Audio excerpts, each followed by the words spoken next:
And it looks like we got Jeff. Oh, joining. yeah, he's coming. There he is. I just sent Nate the link also again, just in case, because I haven't seen him. Oh, he was on vacation. Jeff, I thought you were on vacation. Yeah, I mixed up my weeks. I don't know why. I thought it was next week. You're just so excited to go on vacation. I actually am pretty excited to go on vacation, but I wish I had that excuse. I just I misplaced just the sent name. Nate the link also again. Okay. All right. Sorry, that was not intended to be coming over the speaker. Yeah, it could have been worse. Nice mask, Jeff. Oh, thanks. Yeah, that's the leftover picture from October. The American Cancer Society conned me into doing a Real Men Wear Pink, Oh, cool. where I wore all kinds of pink stuff, and that was probably the least concerning picture that exists from that month. You should hook up with Young. He's got pink tennis shoes. I know. I ended up buying a pair of pink Chuck Taylors for that month. Oh, wow. Cool. It's actually that's one of the few things I wore that month that I was like, I'm gonna keep these. These are pretty sweet.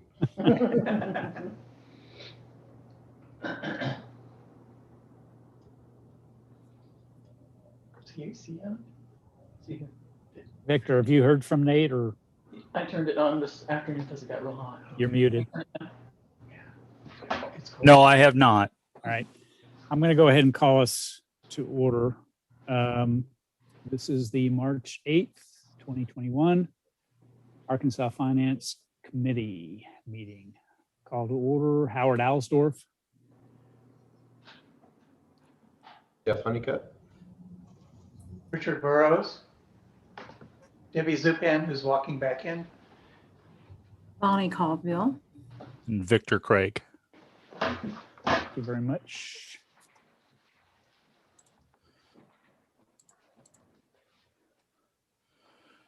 All right, let's go ahead and review the February financials.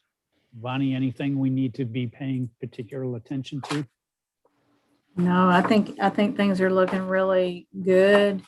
On our bond payment that we make, we had anticipated and budgeted a certain amount to come in for student growth and for charter facilities funding, which we really didn't know what it was going to be. If those don't come in like we thought, then we'll be paying more out of operating for that bond payment is the only thing. That's $131,000 a month.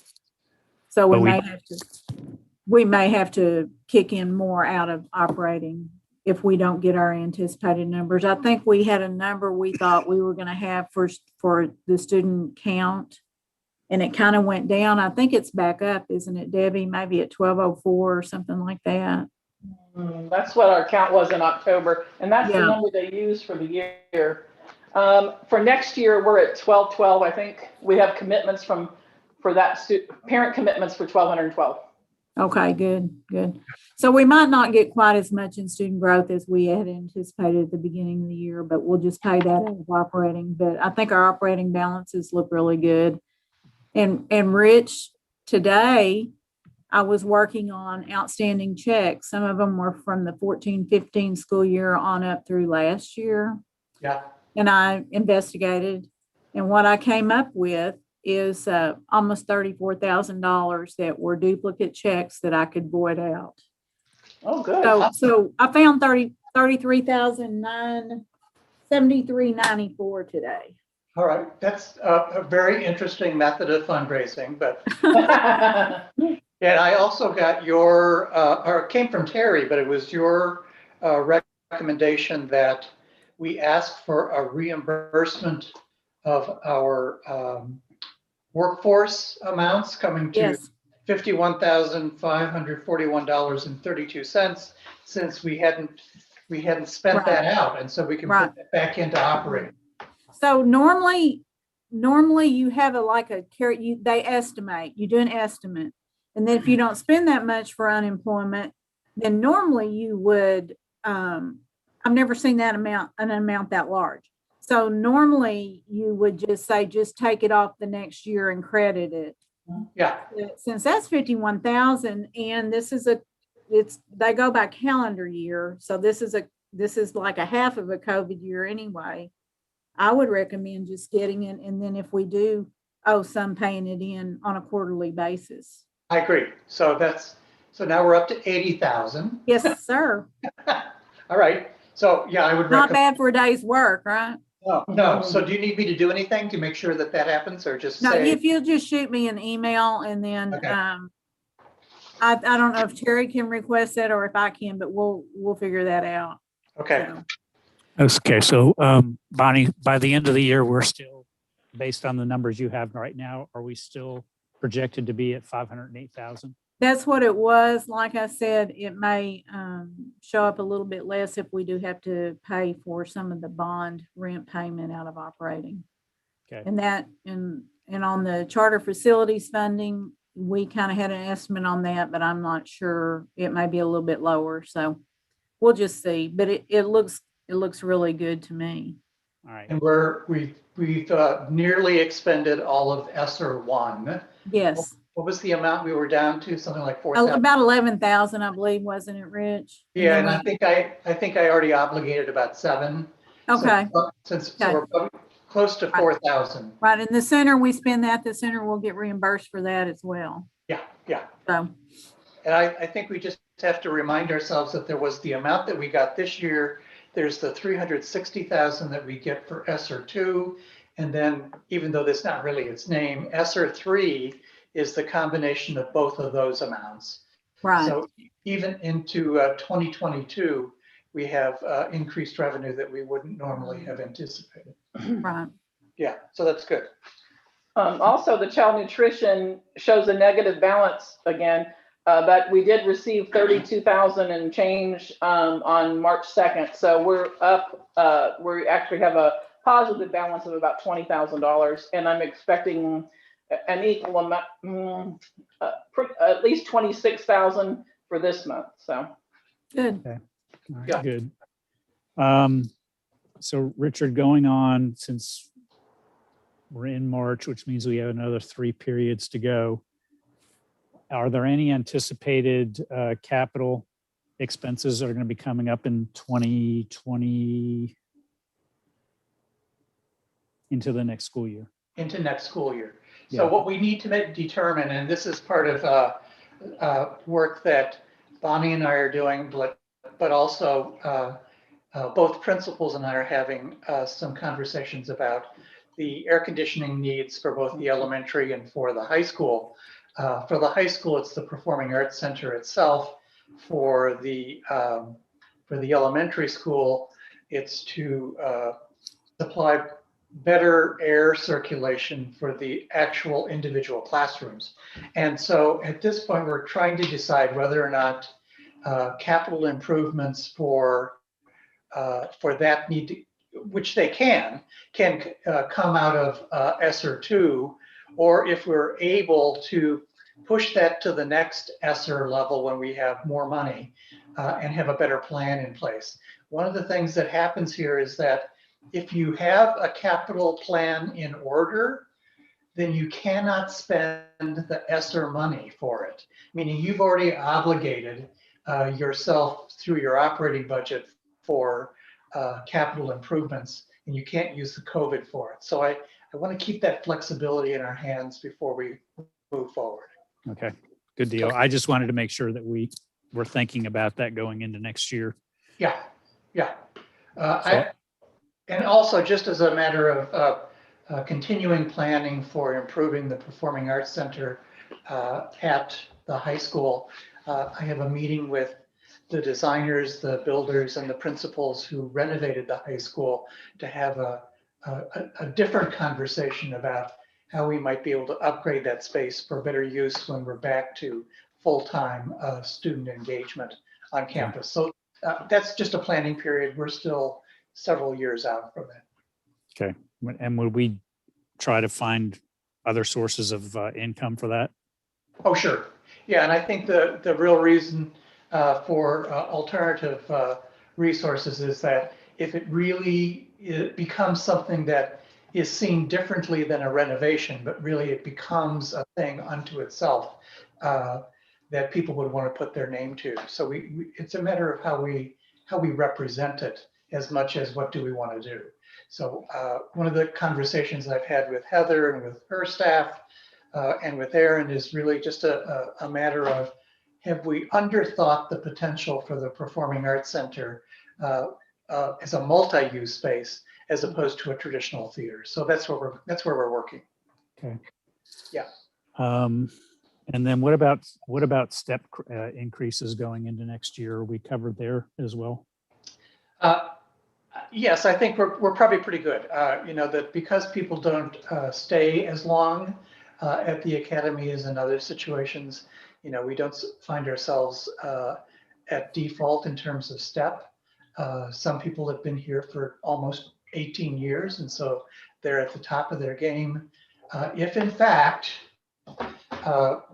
supplemental funding comes from the Department of Education and the governor's office in terms of salary equity for public charter schools, then we'll be able to guarantee a certain level of income increase. And we're just waiting to see how that plays out. Okay. Yeah. And then the only other thing I can think of going into next year would be is if we did some kind of, what do we normally call them? Bonus? Can't remember the term we use. It is a, Well, it's probably, I understand what you're talking about. I think we, when the stipends were taken away, so was any anticipation for bonus. Right. But I have asked Terry to sit down with me this month before April to have a conversation about looking at our salary schedule in general, so that we're understanding where is it in our organization, since we're a small organization, that while entry-level people might be paid less, their responsibilities for this organization are much more important than they might seem in a larger school district. And so what I want us to do is recognize the multiple parts that personnel play in the success of the organization. And that's everything from secretary to registrar to others, is to really take a strong look at what's the value that we get from those people and what's our investment in those folks as well. Okay. Good Okay. deal. All right. You already talked about enrollment. Anything else we need to be talking about, Bonnie or Richard? Well, I do have one thing, and that's why Victor is here. We want to be able to bring to the board tomorrow a proposal for, well, I'll let Victor explain it. He's done a bidding on a couple of things, and this is just about the future of our electronic internet work. So Victor, do you want to talk about it? Sure. Basically, to be specific, what we're bidding on is internet connectivity between our buildings. They call it a metro area network. We've had a contract with Cox Business for the last 3 years, and that's coming to expire this year. So we, under E-rate funding, we're able to basically contract out with a provider and pay pretty much 50% of what they would normally charge us. I put out for bids. We had only 2 people respond, Cox and another entity called Vero Fiber. And between the 2, Cox came out the winner, basically, in terms of cost and quality. They're a known entity. We've had really good service between the buildings.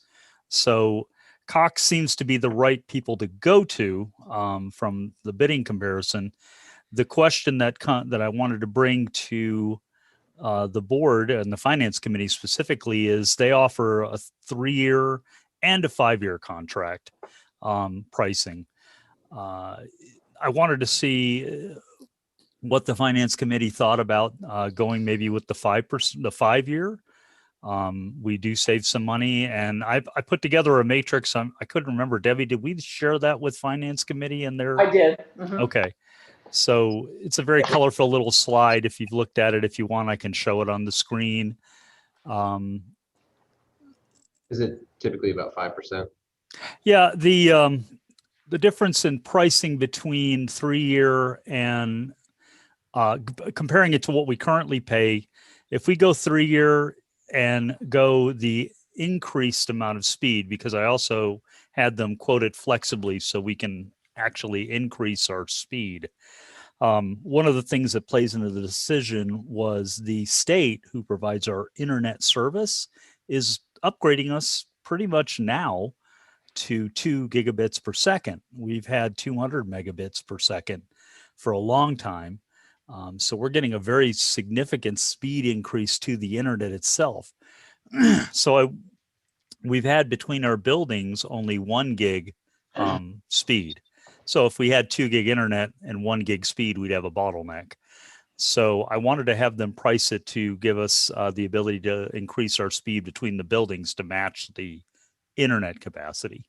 So when you look at the when you look at the pricing for that increased speed and 3 and 5 years, we save about 11% if we stick with a 3-year contract over what we're currently paying. And if we go with a 5-year, we save about 20% per month. So About Victor, $546 a month.